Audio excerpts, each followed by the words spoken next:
ভাল খবৰ জনাই থওঁ আৰম্ভণিতে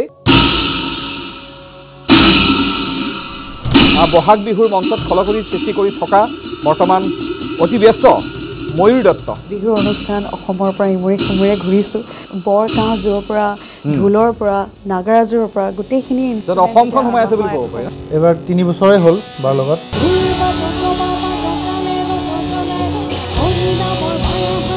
এইখিনি সময় আচলতে বৰষুণ হওক বতাহ হওক মানে বহুত ভাল লাগে আৰু সেই এনাৰ্জিটো ক'ৰ পৰা আহে একে সদায় যে আজি এখন কাইলৈ এখন পৰহিলৈ এখন ভাগৰ নালাগে গায়িকাজনী বা গায়কজন সফল হয় যেতিয়া ধৰক ৰাইজ শ্ৰোতা দৰ্শক আৰু বাদ্যযন্ত্ৰী শিল্পীসকলৰো সমান যেতিয়া আমি সহযোগিতা পাওঁ